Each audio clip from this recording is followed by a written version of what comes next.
Welcome to Hashtag Music. We've been learning how to make chords on the piano, so the question is, what do we do with them? Today, I'll show you some chord patterns that are essential to playing the music that you want to play. Some of these patterns have literally been used for centuries, so we know they work. Let's start with blocked chords. A blocked chord means that you play every note in the chord at the same time. Before we play, we're going to introduce finger numbers. So your thumbs will be finger number 1. Your pointer finger, index finger, is finger number 2. Your middle finger is number 3, and so on, 4 and 5. Let's play C major as a blocked chord. The notes in C major are C, E, and G.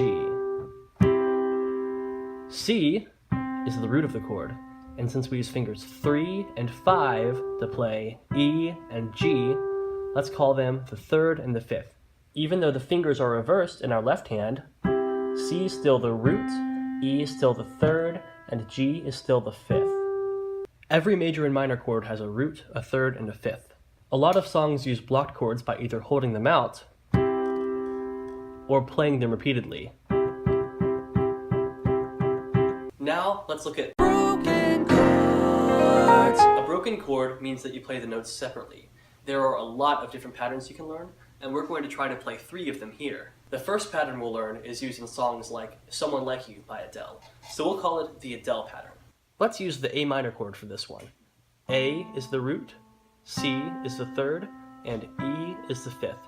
So we'll play root, 3rd, 5th, 3rd. A, C, E, C. And repeat. The second pattern is used in songs like Aerosmith's Dream On, so we'll call it the Aerosmith pattern. We'll try D major for this one. D is the root, F sharp is the 3rd, and A is the 5th. Play the 3rd and the 5th at the same time, and then the root. So play F sharp and A at the same time, and then D. Try playing it a few times in a row.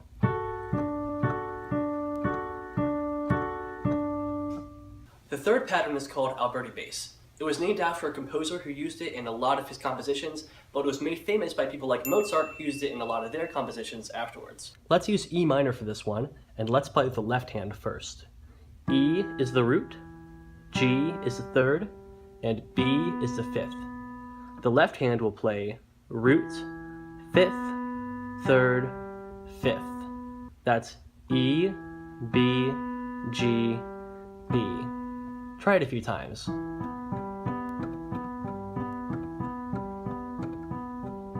This is a fun pattern for when you want your music to sound like it's constantly moving. Now let's try the right hand. Remember, E, G, B. Root, 3rd, 5th.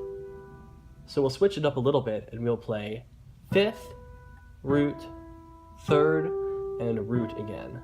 That's B, E, G, E. Try that one a few times.